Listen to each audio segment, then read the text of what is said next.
Halo, saya Faranistia Zahra, peserta pelatihan dasar CPNS Inspektorat Jenderal Kementerian PUPR tahun 2021. Pada kesempatan kali ini, saya akan memaparkan secara singkat pemahaman, refleksi diri, dan unjuk tekad penerapan salah satu nilai dalam core values ASN, yaitu akuntabel dan kompeten. Makna ASN yang akuntabel adalah kewajiban untuk mempertanggungjawabkan segala tindak dan tanduknya sebagai pelayan publik kepada atasan, lembaga pembina, dan lebih luasnya kepada publik. Sedangkan makna ASN yang kompeten adalah perpaduan aspek pengetahuan, keterampilan, dan sikap yang terindikasikan dalam kemampuan dan perilaku seseorang sesuai tuntutan pekerjaan. Pentingnya akuntabilitas yaitu yang pertama untuk menyediakan kontrol demokratis atau peran demokrasi, yang kedua mencegah korupsi dan penyalahgunaan kekuasaan atau peran konstitusional, dan yang ketiga untuk meningkatkan efisiensi dan efektivitas yaitu peran belajar. Cara untuk menciptakan lingkungan kerja yang akuntabel adalah dengan kepemimpinan, transparansi, integritas, tanggung jawab, keadilan, kepercayaan, keseimbangan, dan konsistensi. Sehingga sebagai ASN yang akuntabel memiliki paduan perilaku yaitu yang pertama melaksanakan tugas dengan jujur, bertanggung jawab, cermat, disiplin, dan berintegritas tinggi. Yang kedua menggunakan kekayaan dan BMN secara bertanggung jawab, efektif, dan efisien. Dan yang ketiga tidak menggunakan kewenangan jabatan. Upaya penerapan akuntabel di lingkungan Kementerian PUPR. Pembentukan Unit Pengendalian Gratifikasi atau UPG oleh Kementerian PUPR yang bertujuan untuk mengendalikan tindakan gratifikasi oleh seluruh pegawai.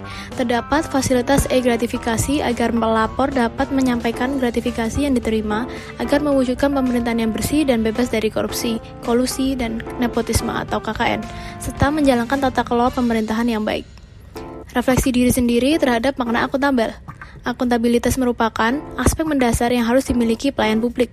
Sebagai CPNS, harus bertindak sesuai dengan kode etik, harus dapat memastikan kepentingan pribadi tidak bertentangan dengan kemampuan untuk melakukan tugas-tugas dan dengan tidak memihak.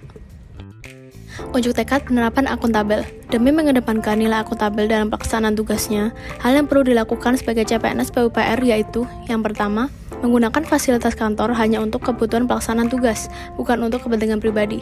Yang kedua, menjaga kredibilitas dalam setiap proses pelaksanaan pekerjaan. Yang ketiga, menghindari perilaku yang terindikasi kecurangan dan koruptif serta melaporkan setiap pelanggaran.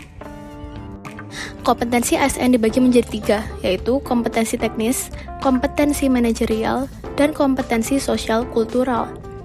Prinsip pengembangan kompetensi ASN melalui proses perencanaan, pelaksanaan, dan evaluasi sesuai dengan kebutuhan organisasi dan pegawai.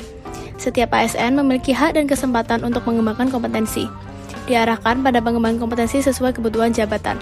Dan yang terakhir, pengembangan kompetensi sebagai salah satu dasar dalam pengangkatan jabatan dan pengembangan karir. Sehingga sebagai ASN yang kompeten memiliki panduan perilaku yaitu yang pertama, meningkatkan kompetensi diri untuk menjawab tantangan yang selalu berubah. Yang kedua, membantu orang lain belajar. Yang ketiga, melaksanakan tugas dengan kualitas terbaik. Upaya penerapan kompetensi di lingkungan Kementerian PUPR. Berpartisipasi aktif dalam mengikuti webinar yang diselenggarakan oleh unit organisasi Kementerian PUPR yang berfungsi sebagai wadah untuk meningkatkan kompetensi teknis maupun non-teknis yang dapat menunjang jabatannya. Refleksi diri sendiri terhadap makna akuntabel. Sebagai CPNS diharapkan dapat merespons tantangan lingkungan yang selalu berubah dengan paradigma learn, unlearn, dan relearn. Dapat juga dilakukan dengan merubah mindset yaitu aktif meningkatkan kompetensi diri. Unjuk tekad penerapan kompeten. Demi mengedepankan nilai kompeten dalam pelaksanaan tugasnya, hal yang perlu dilakukan sebagai CPNS PUPR yaitu yang pertama, mengikuti bimbingan teknis dan non-teknis untuk meningkatkan kompetensi diri. Yang kedua, aktif untuk akses dan transfer pengetahuan atau knowledge access and transfer. Yang ketiga, bersedia untuk melanjutkan pendidikan ke jenjang berikutnya dengan sungguh-sungguh untuk kebermanfaatan di tempat kerja. Pengelolaan konflik kepentingan dan kebijakan gratifikasi dapat membantu pembangunan budaya akuntabel dan integritas di lingkungan kerja. Sebagai insan PUPR, berkomitmen untuk menjaga akuntabilitas dan kompetensi dapat menjadi faktor yang kuat dalam membangun pola pikir dan budaya anti korupsi, sehingga terciptanya good governance dan clean government. Terima kasih telah menyimak, semoga bermanfaat. Salam PUPR.